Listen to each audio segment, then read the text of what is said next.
What's up?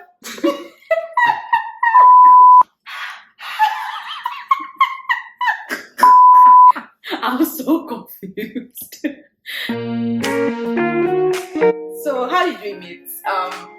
Do you want to start? Yes, from my own perspective. And this is my perspective. Oh, okay. So, it was first day of classes at USF. I agree with that. And I was like, all dolled up, looking like a bad bitch that I am. I walked into class. And then I see this babe with this like really nice donuts. You know that donuts. The donuts. Oh, that's true. I was so obsessed with donuts that time. And I was like, hey, this girl, Black Beauty. All right.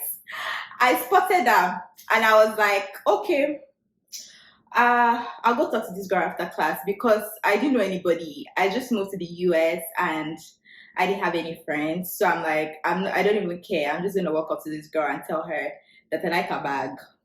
So after class, she was standing outside. And then I walked up to her and I was like, hey, I really like your purse. And she was like, oh, thank you. No. You said, oh, thank you. Okay. That's exactly That's how what you I said it. I said. remember. And then she was like, and I was like, are you Nigerian? Of course I knew she was Nigerian because we recognize real. The funny thing is, I didn't think she was Nigerian. Oh, right. You thought I was Caribbean or something. I thought you were Jamaican. Everybody thought I was Jamaican. I don't know why. I think your braids and then... Oh, yeah. Yeah. I had this bum-ass braids. And then there was the way you used to do your makeup that time too. There was a way you made your face look like very Jamaican. And then that my very sharp eyebrow. I can't even do those eyebrows anymore. But anyways, yeah. So I said hi, and then she was like, hi. And then I can't remember exactly what we talked about. I can't remember either. Yeah. But it just kind of went from there. But it was from there, and I just wanted to let everybody know that I shot the first shot, and congratulations. So we met. It's been 7 years now. We actually celebrated our friend anniversary last week. Yeah. So it was August. I know it was like end of. I think it was 20, 25, 20 something. I can't remember. One of around that. Yeah. So, but anyways, I think even though we met, we still didn't have to be like really close friends, but we just had like the same vibe. And I was an Efiko, she was an Efiko. Unfortunately. These are the words that we cry about these days, about how all we ever did in college was study. Unfortunately. Yeah. I wish we did more. But we would we started hanging out. I think we exchanged numbers there. Yeah. And since we're in the same major, like we took like a lot of classes exactly together, like we studied together. And stuff like so that. we took most of our classes were together. So chemical engineering classes. So we would just like hang out. There was already homework probably that first week. We were both Christians. We went to church together. Exactly. We went to church together. So it was just like, we're Nigerians. Yeah, it was just kind of natural to be around each other. Yeah. So we spoke Yoruba. In fact, that was our bonding thing then, where we spoke Yoruba in class and be gossiping in the back. We still got A's though. So pretty much. Was I going to go back home with you? Or was it the next spring? I think it was the next, it was after that that we were going to go back home together, and then she was going to introduce me to her family, and that's like a whole other story. This really sounds like we're dating. I swear. I'm only just starting to realize that, but yeah. I promise you we are not, but we're soulmates though, so yeah. Similarities and differences. I think we already talked a lot about what we have in common. Yeah. Background, I think just being Nigerian in common, there's a lot of things Nigerians have in common with each other. Like religion, like the way we are raised, like slangs and culture. So that kind of already creates a bond. And then sometimes we couldn't be more different from each other. Unfortunately, the weirdo in you're not. In my circle of influence. I don't mean like the weirdo, but like I have like interests that are like far different from other people. Yeah. So you're more like what's the word? Like a sexy nerd.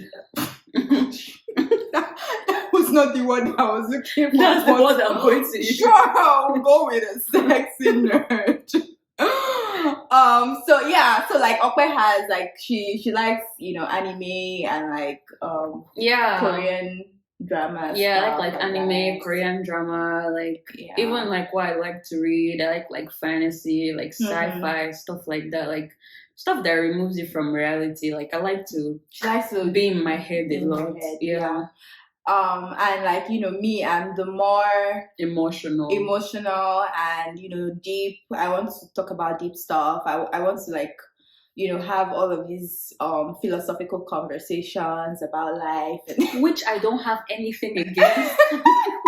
I'm an intellectual too. I'm just a more logical one. Wow. No, that's not what I mean. Like I think more than I feel things. Like I think about things more than I actually tend to feel them. I guess. But me, I'm like, I feel things very deeply in a lot of different ways. Like I'm an empath and I take on people's emotions as well. And that makes me feel things very deeply.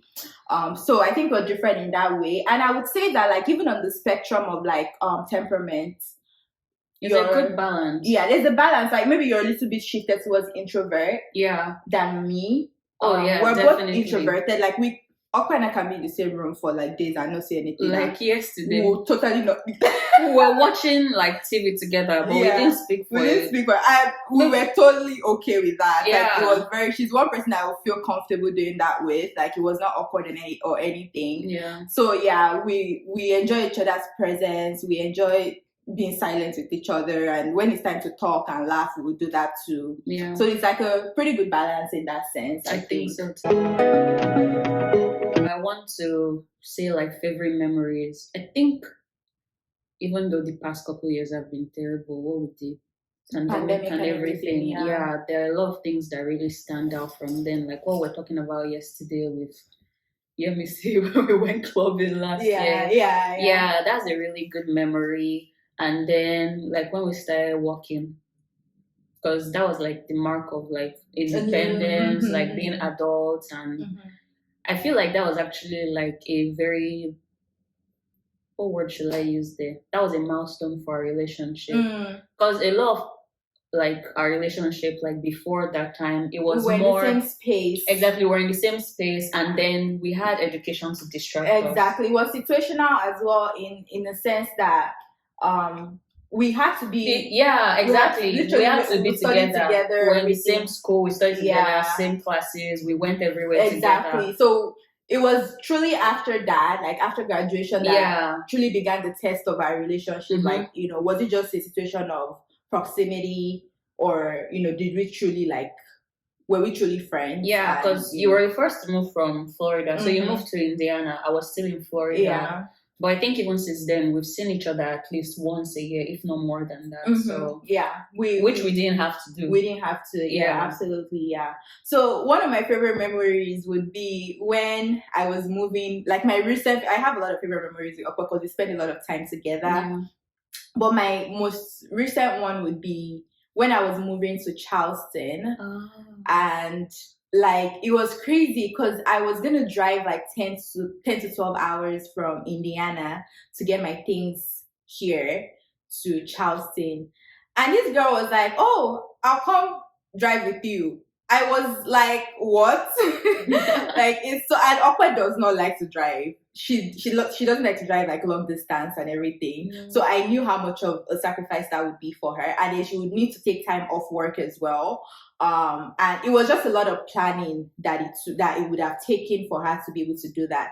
And she was like, "Oh yeah, I'll come." And then she flies down to Indiana and then drives back with me to Charleston. And Ope is like she's very disciplined and also like very fair. Like one of the things I used to describe you would be like you're a fair person in the sense that you always want equity. So like you desire like fair treatment, fair treatment and everything. Yeah. So I remember then like she would want us to drive the same amount of hours. She'd be like, oh yeah, you've already driven enough. Like, cause I mean, I even thought I don't even mind driving as long as she's like with me and everything. But she'll be like, oh yeah, you've driven this so amount of hours. It's time for me to take over and like, if I'm feeling silly. So like, I was like, oh my gosh, that made me very emotional because that's like one of the like biggest things anyone has ever done. I mean, it's like she didn't have to, and she did. So that was like, that's been my favorite memory in the recent years. That was actually a very good trip for me as well. Because another thing that really stood out to me was we didn't have to like argue about like someone stopping for bathroom breaks. It was like we were both on the same like tempo, of like, okay, we'll drink here, we'll buy gas, get something. And that's the thing. It was a really, really smooth trip. I mean, I think when we started the trip, it was meant to be like about 12 hours. Yeah. And we did hit some traffic along the way. It started raining and stuff like that. But at the end of the day, our estimated time of arrival didn't change. It didn't change. Remember, we actually had hiccups in the beginning. Yeah. I had car issues and we had to you had to go fix your engine again. My engine again before. At that point, I was even worried because I'm like, oh my gosh, I'm not going to pull up through it. What if we had like had to stop multiple times during the trip? So I was a little nervous in the beginning. And thankfully, it was just I think we stopped like twice or so to just get gas and bathroom breaks, and that was it. Like we got here at night and it was just an amazing trip. So if you can drive in a car with someone for 10 to 12 hours, I think that's it. Like, you're definitely meant to be. And we have taken a couple road trips together since then. I mean, probably not as long as that, but probably like 3 to 4 hours each. Yeah. We take a lot of road trips together. I'm changing my answer. I have a favorite moment. Okay. I think it was this year. No, it was last year. Like when I came to see you. I hope our parents are not watching this. So you know how in like Nigerian like / religious culture, there's like the hush-hushness around like sexuality and stuff like that. So like we really opened up to each other, like just one random day. Another thing we tend to do together, like when we visit each other, is like we'll go out, like go for walks together, like just do something like a little bit like active related.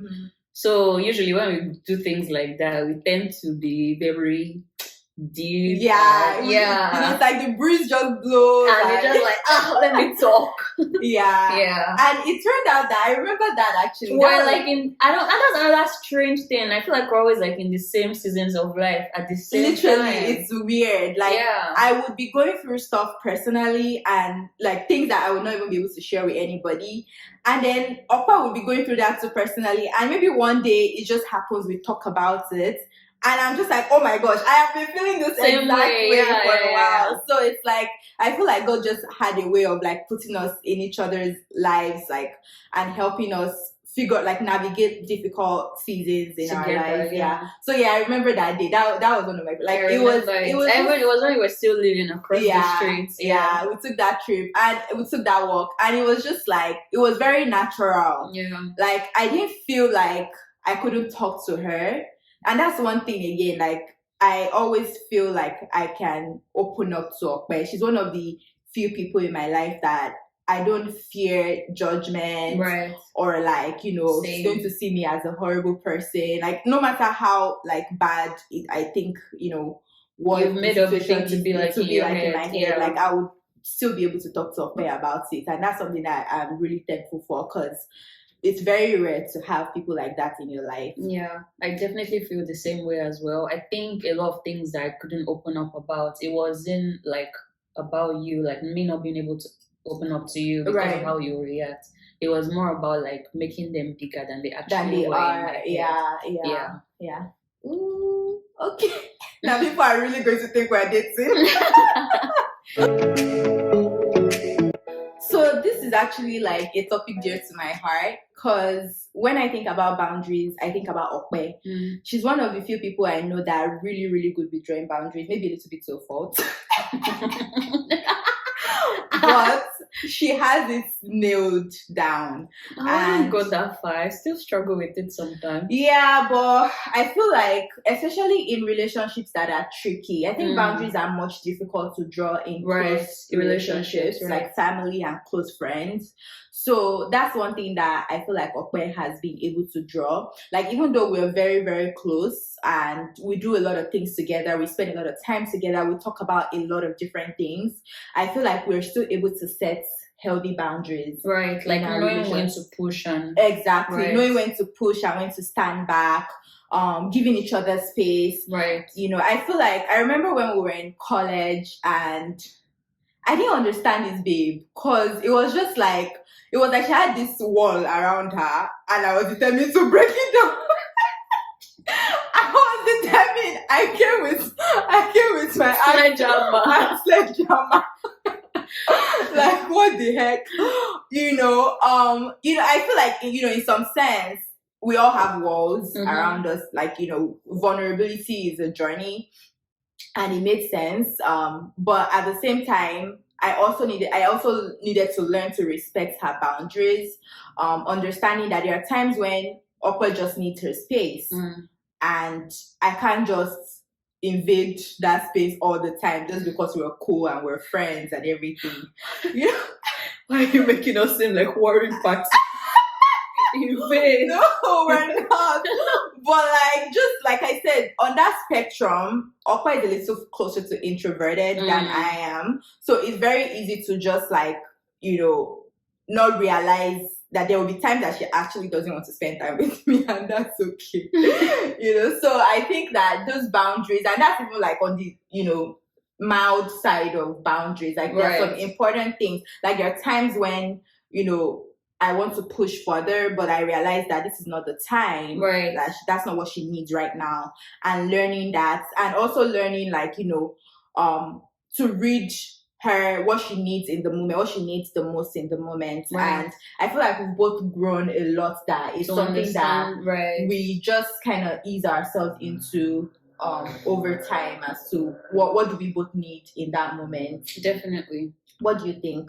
So just to like what you were saying about like the spectrum of introversion and stuff recently. So we've taken a couple personality tests over the years, and we've recently actually discovered the Enneagram, which I think is like the most accurate description of like personality, at least for myself. And I think you can say the same thing as well. So just like comparing that in terms of like the types that we fall into. So you're more of the heart type. I'm more of the head type. Yeah. So in that sense, it makes sense that you will struggle with drawing boundaries. Right. And that I'll find it easier to do that. So true. Yeah. Because like I was saying earlier when we were talking about I can't remember what we're talking about, but yeah. I'm just I take a lot of things to logic. It doesn't matter if we're talking about how someone feels. It's just very natural and automatic for me to take it to logic. I'm not thinking, oh, let me feel why she feels this way. It's more of, let me think about why she feels this way. I think about everything more than I feel them. And I'm not trying to make myself sound like a cold person. Like, it's just much easier for me. Yeah, that's the way, like, the lens through which you view life. Right. Yeah, and I feel like, in a way, that helps us balance each other out. Yeah. I don't think that feeling every single thing is always the answer for every situation as well. And, sometimes you need to try to go away from that heart space to the head space to see logic to things. I mean, it's not like I don't feel things either. I do, but I just find that much more overwhelming than trying to think about it logically. Yeah, exactly. And for me, I can get so lost in my feelings that it's hard for me to leave that space. I can feel for a very long time that I'm not able to. I get stuck in it, and I'm just like, okay, how do we leave this space? Like, fine, I've felt my emotions, I understand. So so sometimes Okwe comes in to help me put logic into how I'm feeling and separate all of the different emotions together. Yeah, and she's able to do the same thing for me when I'm thinking too logically about things. Help me to put some emotion and feelings into it. Like, why do you think the way you feel the way you do? As simple as it sounds, that's not something that usually comes as easily to me. So like, I need her sometimes to actually ask me those questions to sort through my emotions. So I think boundaries I think it's something that you continue to, the more you grow into different stages, different seasons of life, you adjust accordingly. Mm-hmm. And that's something that, like, at different points, we'll ask each other, like, you know, am I being there for you in the right way during this period? Like, how can I be there for you better? And all of those things. So asking those questions help us. And we know that we can both be really honest with each other. So that's something that I appreciate.